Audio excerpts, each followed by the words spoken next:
Eden Cause here with Just Be, and we are about to take a spiritual boom. We are at an unprecedented time in human history where we are transitioning from 3D to 5D within the great spiritual awakening. This video and audio podcast is the place for you to find your truth beyond politics, your sovereignty, your voice.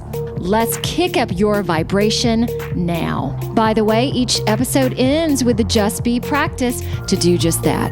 And as we begin the show, just to know a little bit more about me, I'm a soul realignment specialist, meditation master, and dimensional healer. Learn more, and there's merch also at EdenJustBe.com. Let's get this party started.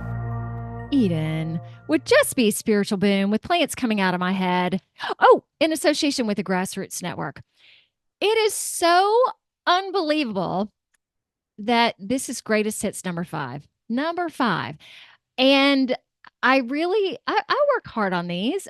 This, from my perspective, is taking some of the really delicious nuggets out of each of the shows, and they're in no particular order. So you can see this in the description section. So I'm going to read this. So okay, my Zoom keeps going out. So anyway, we discuss the truth of Atlantis, for example, daylight savings time, reincarnation, the experience of being a fish, America having blood on its hands because once you discover the truth about everything that America has done, it's pretty crazy. And where America goes in this great awakening, I believe the rest of the world will follow. So this isn't coming from an ego perspective.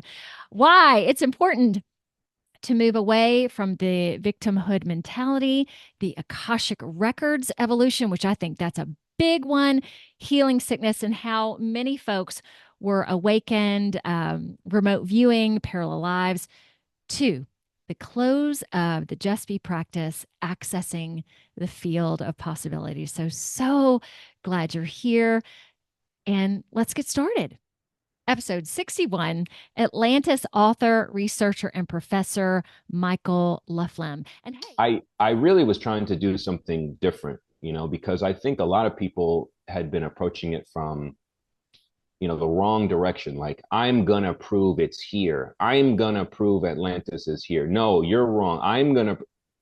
And at the same time, the people that were working on clairvoyant accounts of this subject, we're basically just presuming that the whole world necessarily believed in remote viewing and clairvoyance. And so, even though there is absolutely incontrovertible evidence that this is the case, that this phenomenon is real and has been used by the government and has obviously been used by Edgar Cayce and other people, my job was to show the materialists this quote unquote science behind it. And then my job was also to show the clairvoyants how their clairvoyant information actually aligned with oceanographic, archaeological, cultural, linguistic, evidence, and bridge the two. And in doing so, basically show that this story is real. And how much we can say about it, well, you'll have to read the book.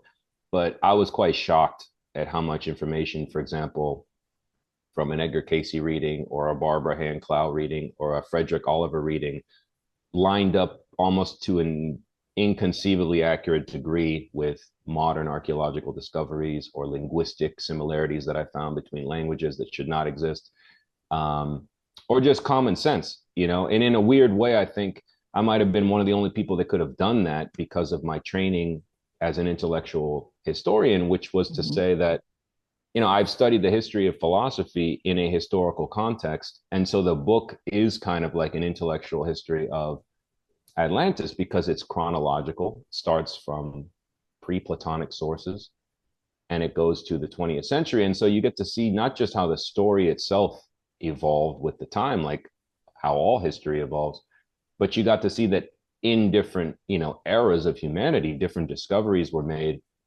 and that necessarily changed the story. And so this kind of, archaic remote topic becomes actually like a very important thing that informs the present. And in fact, now as a teacher, I can't really ignore it because it actually is the missing piece that explains, like, I don't know, the emergence of civilization simultaneously, after the Neolithic Revolution, or I don't know, monotheistic religions and all their similarities. Like, or I don't know, the, characters you call Jesus and Buddha and Zen and Zoroaster, and how those things are involved in Atlantis, as reincarnated entities. And so it, for me, was this kind of just absolutely,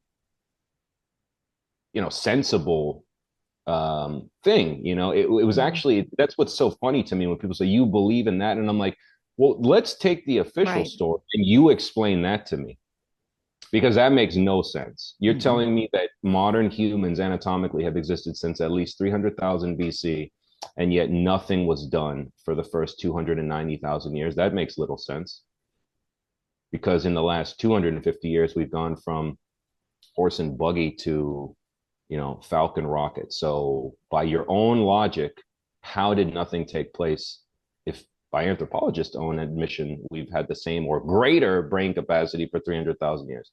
Oh, perhaps this thing that you think is fake existed and was wiped off the earth in numerous multiple cataclysms, man-made and natural. Oh, that actually makes sense, but you don't like that because you've staked your career on this absolutely ridiculous fairy tale of the sudden simultaneous emergence of civilization in the Neolithic Revolution. And there are so many people, when you talk about that have based their careers, their jobs on so many things that are not real. And what I love, episode 113, Star Communicators and PhDs, and my only regulars on the show, Pia and Cullen Baird Smith. Just one thing. Yes. Time change is about manipulating people and making them unstable, unbalanced, because it throws off our connection to nature and our natural hormonal rhythms. It's not done for some bogus reason so the farmers can get up and farm. Farmers farm by the sun anyway, not by what the clock says. So we need to recognize and talk to people in the government saying we don't want daylight savings time anymore, because people are in various countries and states standing up and saying this is ridiculous. And there are states and countries that are saying we're not going to do it anymore. This year, usually the difference between America and Europe is 1 week when they do the time changes. This year, they stretched it out, and there's a 3-week difference between America and Europe on purpose, because, oh, you're getting into a habit of knowing it's only 1 week. Let's make it longer. They do this to us intentionally to make us destabilize. And the only thing I wanted to add about that is there's a real good trick anybody can do. When you know you've got to set your clock back on Saturday night because time changes on Sunday morning, and you don't want to be caught in the collective energy of everybody feeling off balance, you can choose, if you want to set your clocks back a couple of days early and just move into that new time. Interesting. Early, so that you are not caught in the collective energy of everybody feeling like they have a Monday morning hangover. That's it. That's all I wanted to say. That was beautiful. Episode 107, energetic janitor Patrice, and I'm not even going to attempt to say his last name again, but lovely.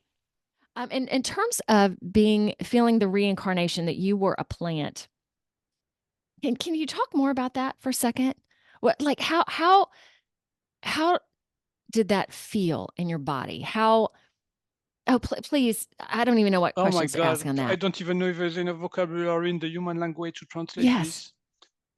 It's like a perfect state of harmony with everything around. It's pure bliss all the time, no matter what the season is, if it's cold, if it's warm. And it's also what I really felt, what I really remember, is the notion of respect. Like there was this universal respect about being a plant from the surroundings. And it was absolutely magnificent. Because I know that nature right now, through all of this, it is, like you said, this place of bliss, a place, if you're off-centered, a place of reconnecting. So you experiencing that firsthand, not just being in it, but being of it. And I know we are all of it, yet you really got to be of it. I'm going to work on this for myself. I think that's just beautiful. This is well put. Yeah, I was part of it. Yeah, was it? You were it. Have you seen yourself as an animal or anything else besides, and no galactical as well, but other, how about animals? No, I was, oh yeah, sorry. Yes, a fish. I forgot. What was that like?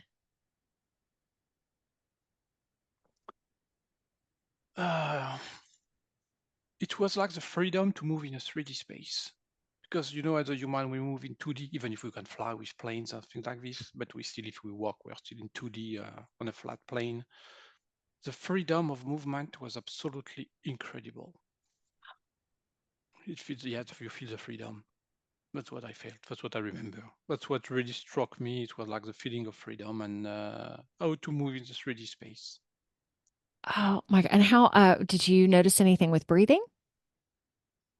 No, it was just natural. I was just underwater. I just remember being underwater and it was perfectly. Oh, that's a good question. What about that actually? Oh my God. Okay. And I'm going to put this out to the listeners and the watchers. Like same thing. I've, as Patrice talked about, many lives that I've been a part of. And it's just like how you described, like you just feel it, viscerally that these things have happened to you. Because like for me I felt it in my body. There was one where I was killed and suddenly I felt this huge pain in my back. Yet I have never connected with a parallel life where I was a plant or an animal. So I'm going to work on that too. And I've connected also to galactical, to planetary lives as well, but I have not opened myself up to that. So I am going to work on that, and maybe you guys as well, because that's just again, as we're moving to more levels of experience and being connected to all that is, this is all that is as well. Tell me, episode 111, Con-Spiritualist Ole Dammegard.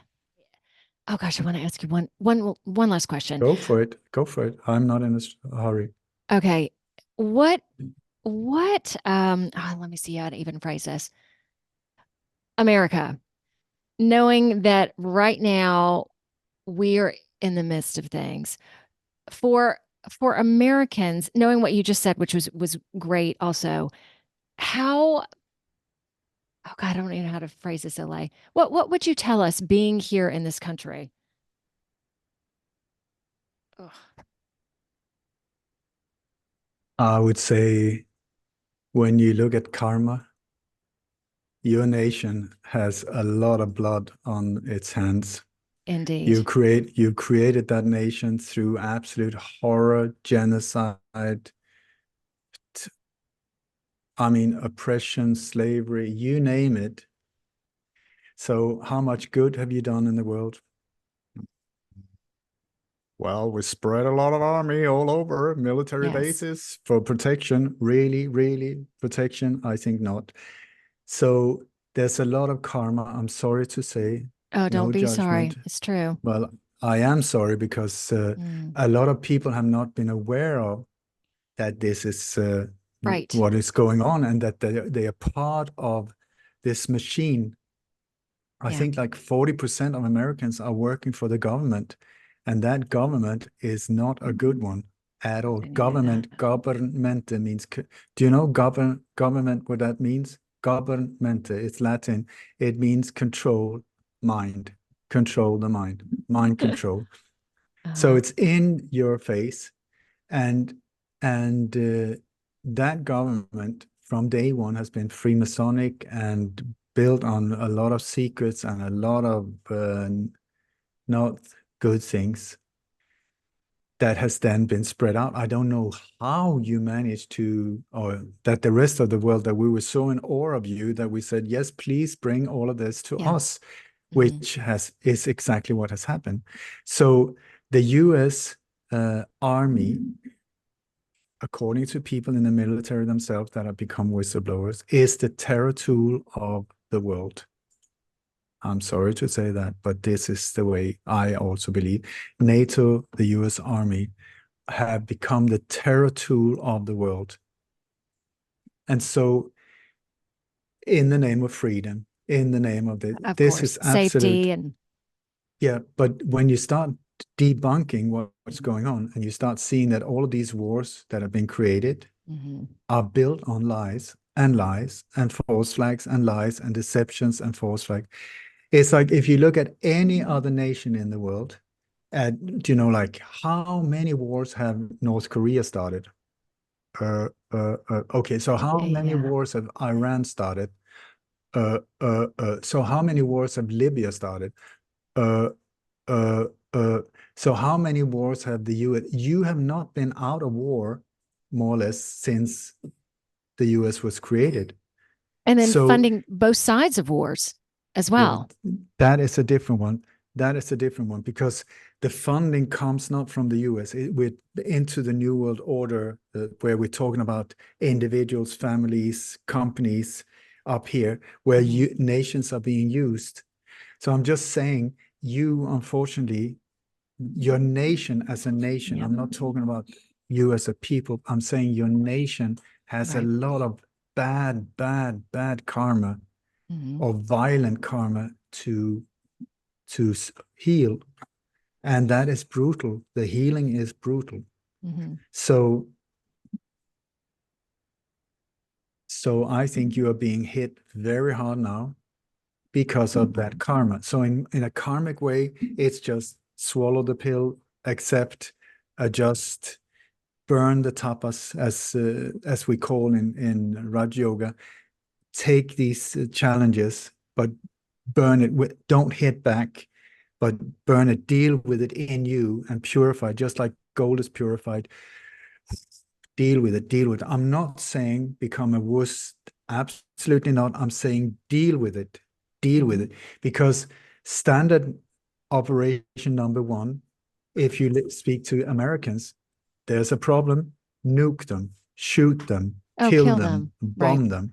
Okay, so episode 116, naturopathic physician Dr. Charley Cropley.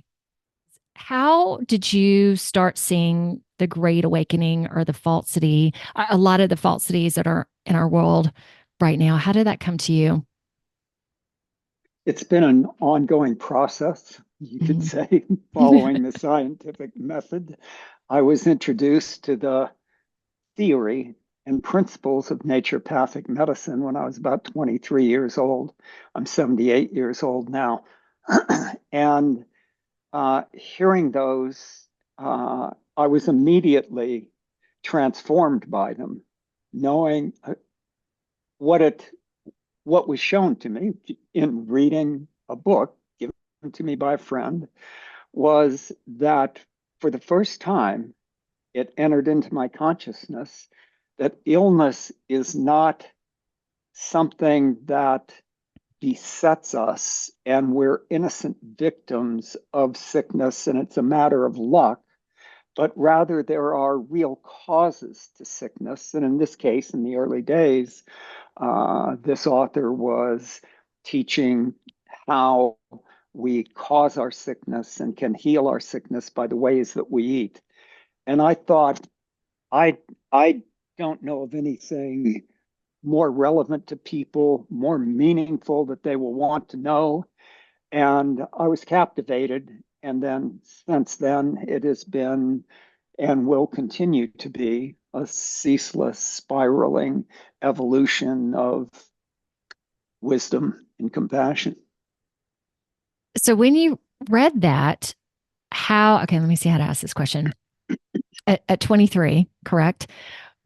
Were you already, in a sense, ingrained into typical healthcare, and that was just a total step out of that? Or that's right. Okay. That's right. I'd never heard anything else anywhere ever. And I know you talked about this being your destiny in one video that I watched. When you read that, were you suddenly like, this is my calling? Oh, well, no, I didn't say this is my calling. I was SpBOOM in Aspen, Colorado. So what it was to me was, as I've expressed, something so meaningful that I was captivated by it. I began that day, or the next day when I woke up, I began a fast because this book was about fasting. And I began to transform my ways of eating, knowing that, attracted, drawn by this truth that had been revealed. Okay, how did this book come to you? A buddy of mine in Aspen who... No way! He was at the time making vegetable juices and doing juice fast himself in the dead of winter. and said, "Here, check this book out." And I read it, as I say, and that was the beginning. Wow. At 23. Okay. So that's episode 128, Channel and Energy Transformer, Shelly Dressel. Yet I specifically want to talk about the Akashic Records and getting your personal opinion on that. Is that a deep enough question? Sure. Okay. So Tell me. the Akashic Records have been pivotal for everyone living on the planet. The Akashic Records are associated with Earth, and it's been associated with the Earth as we knew it. So, and when, you spoke of the Matrix a while ago, whether you believe in that or don't believe in that, it is a representation of the constraints that we have lived within. And the, the belief systems. You can call it your belief systems. You can call it your reality. You can call it any number of things. But people that would have life experiences, that would all then go into the Akashic Records. And I mean, I can count, it's massive numbers of times that I've been there, that I've worked with them. I always see it like, that library, is it Trinity Library or something like that? Either in Ireland, or like if you go in and you look at it, that's what the Akashic Records look like to me. This big, huge, massive, gleaming, golden, place. And when you go in the Akashic Records, everyone has a book. And that book is, these are your multiple different lifetimes that you've had on Earth. This is you. This is your lessons. This is what you've accomplished already. This is what you might need to do at some point. And there are certain things within the Akashic Records that everybody has in the record, because it's a part of a collective transition. So the Akashic Records have been pivotal, and they've been very, very important for people. However, it's all associated with the part of the Earth that is no longer going to be active. So as the Earth moves into the higher frequency, we're beginning again. We're beginning with something new. We're having new realities. So another way of thinking about the Akashic Records is your own soul. Your soul is associated with you. It's associated with you in your multiple different lifetimes, and your own soul can tell you, oh yeah, you had a lifetime, you experienced this. Oh, you had a lifetime out here, you did this. And so you can get the same information as the Akashic Records, but it's coming directly from your own soul, and it's only about you. It kind of leaves out, well, you can sort of know if there's something that was part of the collective, but it's less of the collective overriding and more just the pure energy of what you yourself have done. Beautiful description. So as I touch back into, there's so many spiritual things that are changing, and flexibility, especially if your spiritual life came from reading the records, like even just hearing something like this, I'm sure people that are very connected to that are going to be like, it's like I would say, and Shelly, if you tell me if you agree with this, it is like, okay, how do I even put words to it? It's so hard. Like expanding, letting go of not only old belief patterns, but spiritual belief patterns. And just like, what if something I always believed in and that was so solid for me, what if that's going to change? But this is the basis. This is the foundation. Well, not so much now, but it has to be. No. Okay. I feel that when the solid part is creation and God and trust and the heart. And if you hold on to that, I'm not hold on to it, but if you believe in that, connect with that, then flexible. You gotta roll with it, baby. What would you add to that? Yeah, I totally agree with how you're seeing that, and with what you are saying. Another way of looking at things is, where are you in life? There are certain things certain belief systems, and like if those belief systems are being rocked right now, then it may be that you need to take a step back and say, okay, I ultimately I'm going to love and nurture myself, even if my whole life, heck, you come home and there's a disaster that's happened in the family. You get a divorce. You have a child that has problems. There's so many different things that can happen in your everyday life. And so the choice always comes back to you. Are you going to trust that, you know what? at the end of the day, I am connected to the ultimate source of God. I have the energy that's going to support me. So can I let that energy guide me into what I can see around me in my everyday life that's going to support me at this level, while I'm also being supported at this level? Episode 108. Yeah, episode 108. I said that right. Death doula Angie McMaster. Okay. Sometimes because I have faced so much and a lot, and I know I'm not alone in that.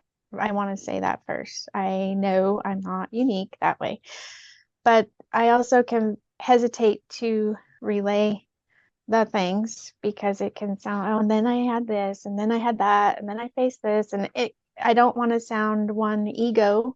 I did this and I overcame that, and because I didn't. The divine has said, I need to be here, is why I'm here. I want to state that, but also the importance of it. You face with, or I can't say you, I'll say me, when faced with each thing is the choice each time to be a victim to it and not. And I'm not saying, because I have been even by men at all the things, I've been abused in all the ways. So I'm not discrediting victimization. It is a thing, but it stops the moment it stops. And whether it continues to be your identifier is the choice. From that moment on, the length of time it takes to get there is your own process. I'm not going to discredit anyone's process, but it's just big for me to not, one, sound like a victim, but also to just, the importance of the victim mindset is huge in healing. You can't recover from anything without facing that. That's beautiful. And I'll just say this one statement, we'll sign off again, that coming, I believe, from the Great Awakening from 3D to 5D, this has to be confronted, and to know on some level also spiritually that we signed up for all of this, the good, Right. the bad, and the ugly. So, and on a certain degree, we are responsible for all of it, even though, well, this happened to me and this person came into my life. Yet on some level, you as a spiritual person, as a soul, you chose this. So that's really hard for people. So Angela, thank you so much for bringing in that beautiful nugget. Thank you. We chose it and we have to choose not to choose it going forward. Beautifully put. Okay. We're stop with episode 112, a dual interview featuring the A-team of Michael, Jaco, and Kevin Hoyt. So I really, again, I appreciate you two guys coming on the show because, you're not yoga with the man bun and all that. I mean, you're men. Okay. And this is really important now too. You men out there, just open up to more, open up to love, open up to all that, because it is time. Right, gentlemen? Absolutely. Yeah, absolutely. It's inevitable, actually, because the women did it first, where the men failed because we've been pussified. The women got, fired up. The whole critical race and schools and all these other things, they pissed off Mama Bear. And Mama stood up. They did what I couldn't do in Vermont. They organized. And then the next thing you know, all the women are the true champions in this fight, from what I can tell. And where the girls go, usually the guy took them a while, but they're starting to follow now. I hope. Okay. Well, it was meant to prevent y'all from doing this, from being, you can't cry, you can't be, if you do that, you're weak, you're all this stuff. Because this question is for both of you guys. Okay, I'm going to close my eyes for a second. When did you really start to see that the world here is a false matrix, or that there's all this wonky stuff going on? When did you start becoming clear with that? Or has it been a gradual expression or finding? Okay, you go ahead. Yeah, I would say it's been a gradual advancement, and then leaps and bounds, and then a gradual, and then leaps and bounds. I think that's kind of the way a lot of people are. They push themselves into something they're interested in, and they do the work, and then it is finally opens up to them. So that's kind of the way it's been for me. So ever since a little boy, I was having these, I think I know Jesus on a different level than, where they're teaching here. And so, eventually I got to the point where through past life regressions and psychics and so forth, they're like, you had lifetimes with Jesus. And I, I was like, yeah, I have. I went deeper and deeper into that, and then just kind of explored multiple lifetimes throughout, thousands and thousands of years. So it's really, really interesting aspect, I think, that all of us can learn from it and grow our consciousness, knowing that we've had many, periods throughout time where we're developing ourselves. So it's not just this one little block of time where we develop ourselves. It's multiple, blocks of time. So how did you deal with that as a young kid? Again, being Southern Baptist, how did you just kind of sit with that and go, what does this mean? Or I'm just going to put this down for later. How'd you deal with that? Yeah, I think that's really one of the beautiful things about, my family and growing up in the Southern Baptist group, I guess, that I did. You weren't really restricted. Wow. You went in whatever direction you felt led to, and that's kind of what I did. So I remember the first time I thought of past life, the possibility of past lifetimes, was when I saw the movie Patton, and he talked about how he was basically Hannibal in another lifetime when he was at World War II in Africa. And he's like, I remember the battlefield, and the women were taking the body armor and the weapons from the dead. And he talked about that, and he looked at one of the generals who's with you. You think I'm crazy, don't you? And he's like, But I was like, wow, that really resonates with me. I think I've actually had multiple lifetimes with Patton and the soul that is Patton, because of course he has always been Patton. Wow. All right. I want to get more into this. Okay, Kevin, when did you start realizing that the world was hokey? Well, first off, I thought Michael Jaco was like remote viewing from the crib and stuff. So it's really cool to get that background.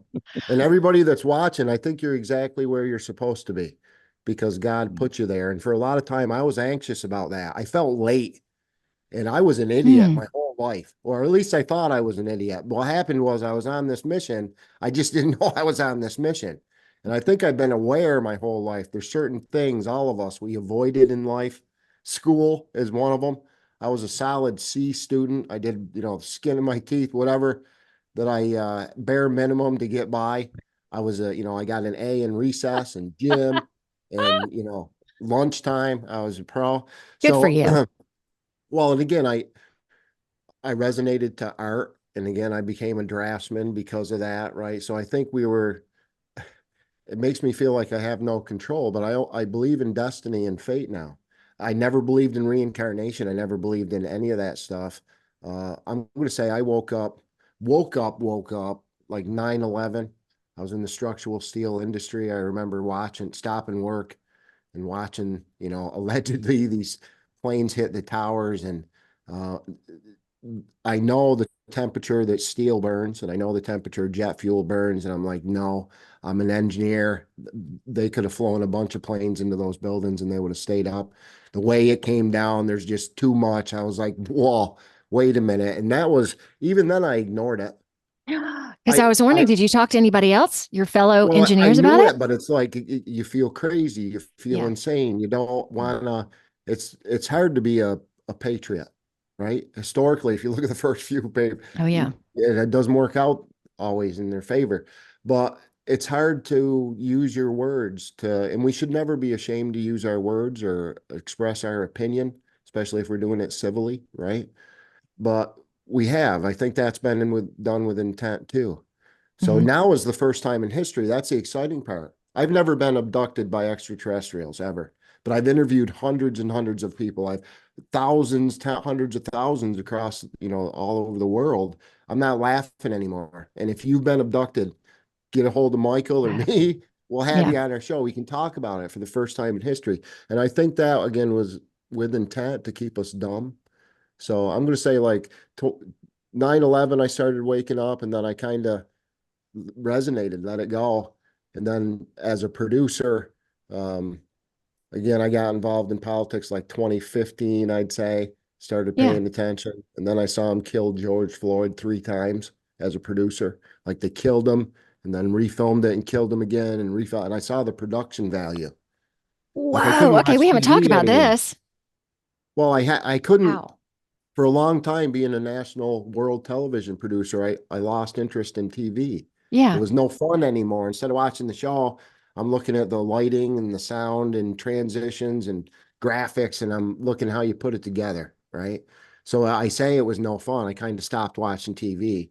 But boy, does that come in handy now, because I can see 5 or 6 years ago, me and Michael were saying that's not Joe Biden. And they're like, you guys are slap crazy. Now everybody's like, hey, I don't think that's Joe Biden. I'm in the industry. Like, as an editor, I can make you look as good or as bad as you want. And I've experienced that from both sides as well. I mean, you should see the media stuff, read the media stuff about me or Mike or anybody else. They rip you up. So I know the other side of it. And again, my individual path and journey, my mess, that's your life. Your mess is your message. Your life gets better with age, right? Message, right? So I think that's a shout out to Tracy, Mike's wife, because she's wonderful with these but this is where we're all coming together, this family that we're talking about. I come in and I'm pretty unique for me, but Eden, you're so much better at so many other things, and Michael's so many better at such other things. And when we get together, I put my pieces on the table, you guys put your pieces on the table, and again, we've never been able to do that. This internet that was created to spy on us really gave us great communication, and it spied on them too, right? Yes. So yeah, I think we're winning, and I'm happy, and I look forward to this bright, beautiful. I see a good future coming. I know it's scary, but is it? Like it is on TV. If you're listening, go outside. It's a beautiful sunny day here in Vermont. You know what I mean? My mom still loves me, right? My friends and neighbors are still my friends and neighbors. It ain't that bad if you really, that fear porn, it's easy. Again, that's trying to get you back down in that lower vibration, and it's easy to fall for. You guys are perfect. Episode 114, Change Agent Shelly Shante Valentine. How did you start to see that, the truth of the world? Well, I didn't know how to label it, but honestly, since I was a kid. When I was a kid, there were things that I could see, and I used to speak about it, and I was like put down, like, no, that's not happening, which repetitive, especially from my father. And I'm having more remembrances of that now as I continue in my own awakening. But then even in high school, I had questions. Oh, by the way, I mentioned that in my talking points is that, 12 years of steeped in Catholic education. So I had a lot of questions, and my gut was telling me something's wrong when they tell me I don't have faith if I have questions. And I'm like, I don't get that. I mean, we're supposed to be learning and growing. So, I didn't have the voice I had that I have now back then, but I always had the curiosity. So in the more current, I would have to say in my late 20s, I dated a guy and his dad gave me a book. And this book was about some high-level naval officer who was talking about what was really going on, like in the government, on the economic level. So that was like when, what do I want to say?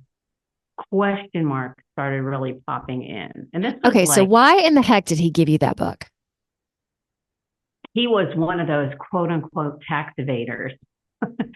And he wanted, I guess, as his family got to know me, I don't know, I guess he just might have thought that I would be accepting of something like this.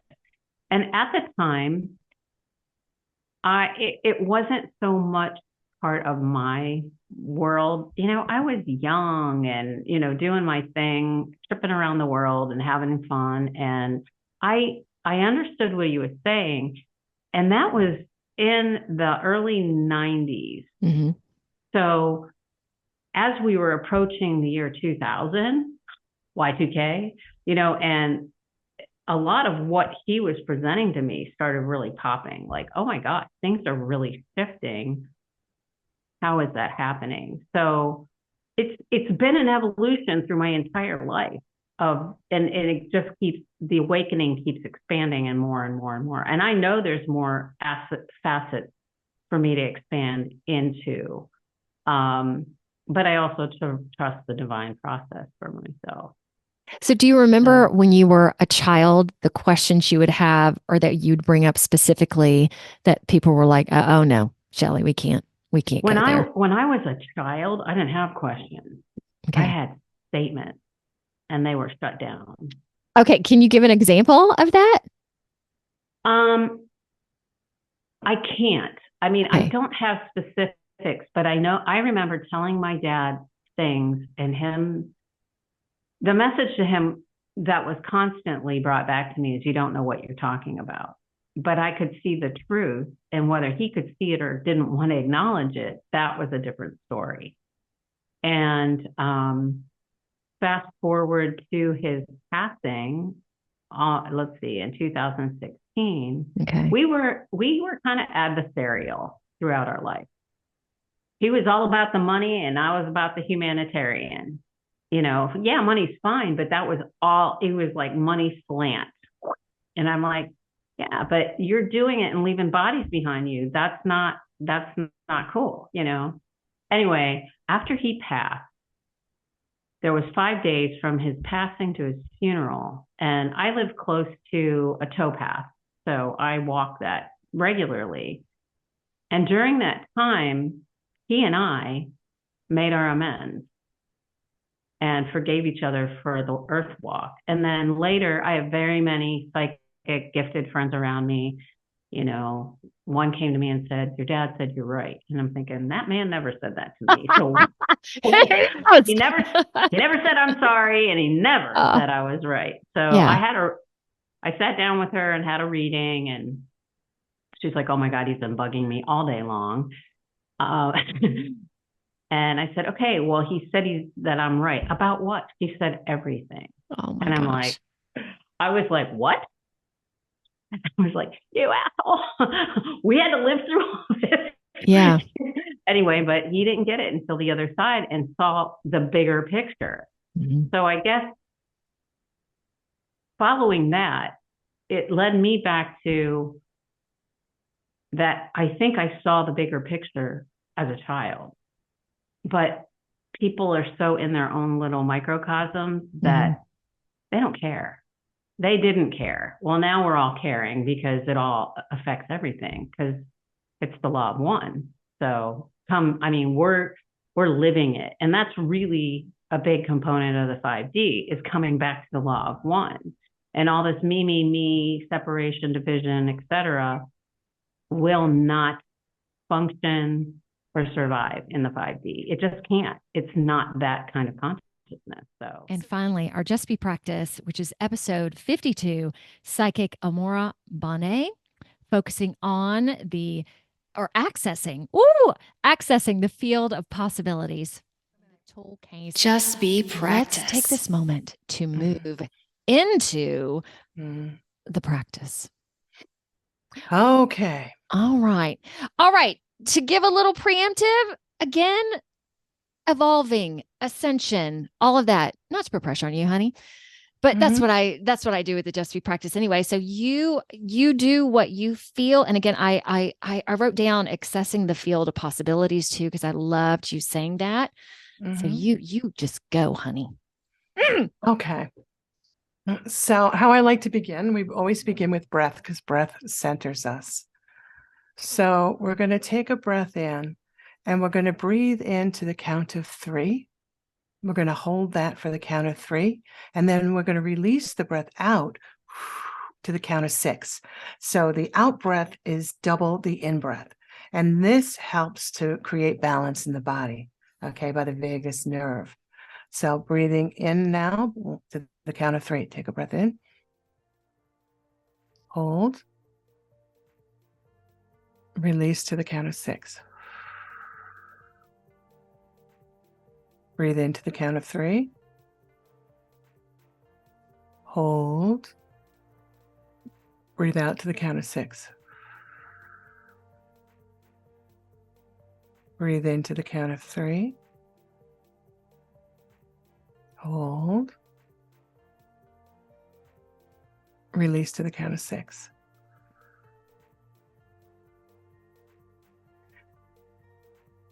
Now just relax and breathe in your normal rhythmic pattern. Just natural in and out. And imagine there's a beautiful ray of brilliant white light.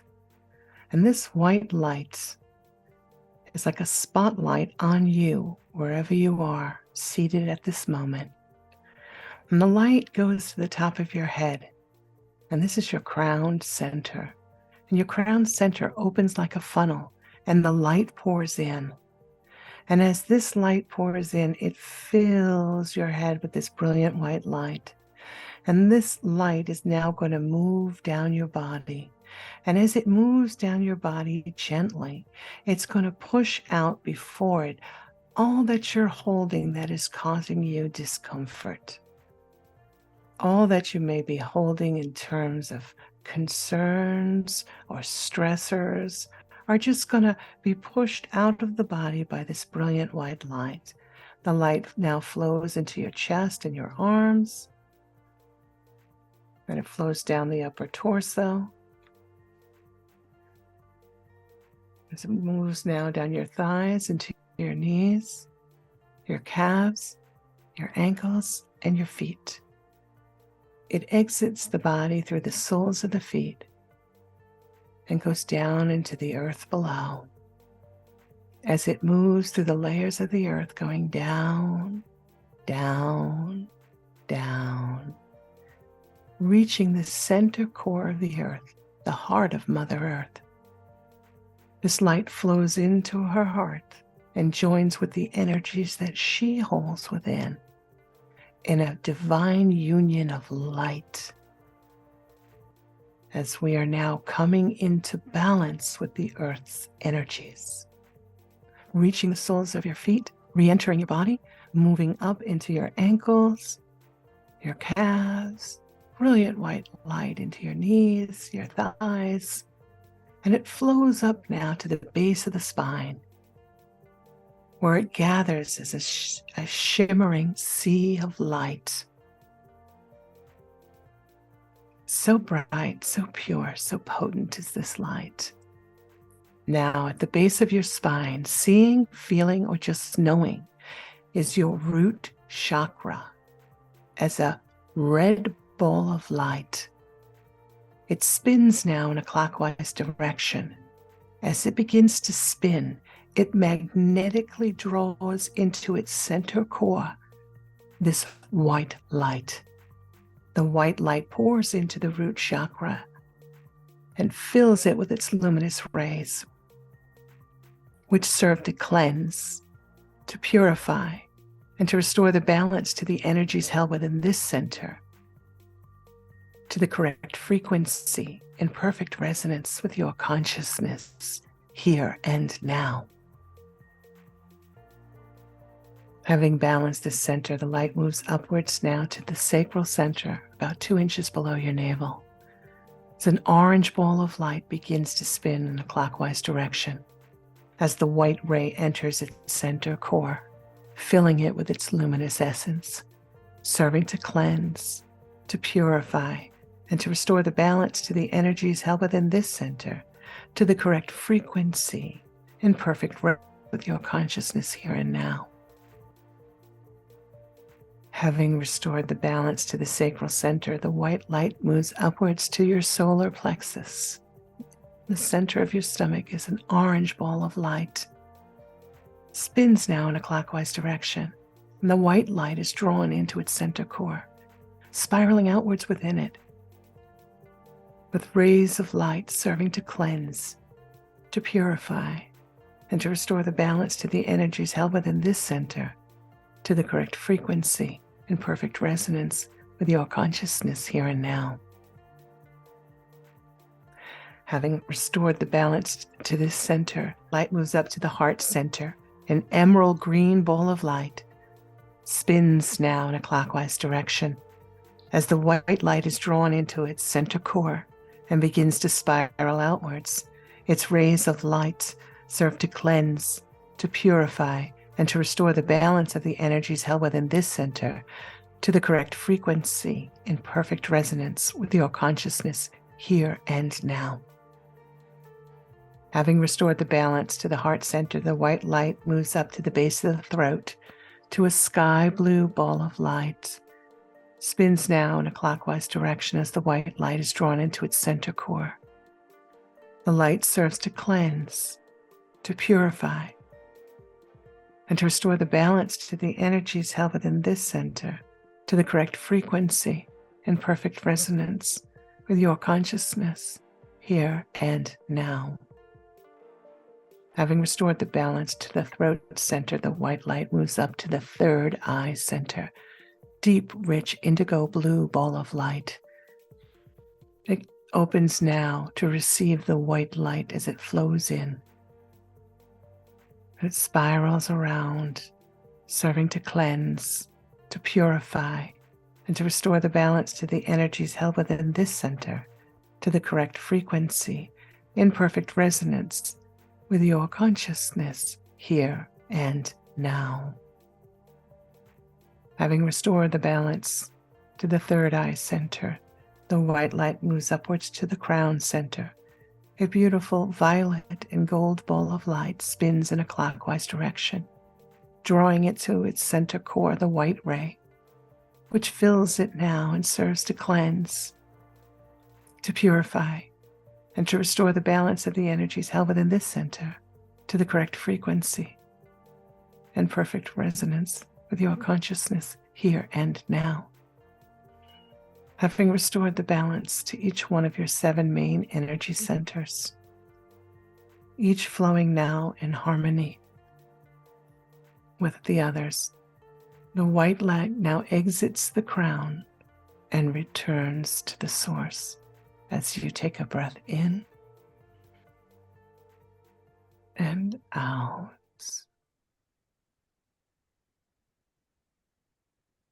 In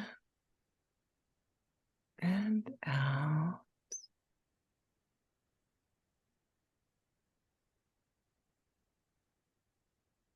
In and out.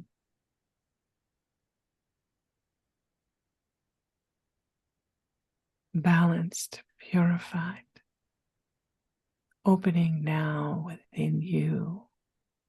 Imagine your heart space filling with light as beautiful bright light flows into your heart. Your heart begins to fill more and more and more until your heart is so filled with this light that the light can no longer be contained within your heart. It just opens and releases this light as it flows forth from your chest out into the room of which you are seated, filling the room with brilliant white light. The light now flows from the room out into the world around you, out into your city, your state, and all around the globe, traveling rapidly. This light moves into everything in the world. This is light of purification. The light moves out, and now as you breathe in, it flows back to you, back to you, back to you. You receive. And as this light comes back in, it fills every cell of your being. Every fiber and every cell of your being now holds this light, and it's being absorbed within your cells, cleansing, purifying, restoring the balance. Opening up, allowing the self now to connect to that which you are in truth, your divine essence. Imagine now placing your hands on your heart space and saying to yourself, I am divine. I am light. I am love. I am here and now. I am the expression of all that is good. The presence is within me, around me, always. And I give thanks. And so it is. We breathe in and out. And when you are ready, you may open your eyes. And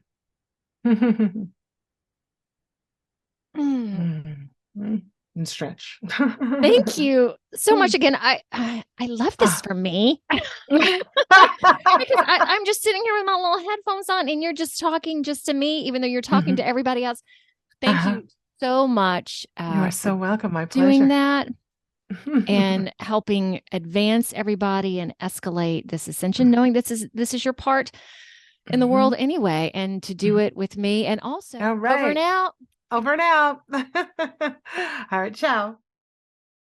Y'all find me on Facebook, Instagram, LinkedIn, Truth Social, as well as Rumble, BitChute, YouTube, plus a plethora of other audio directories like Apple Podcasts and Spotify. So like, subscribe, do it all. See ya.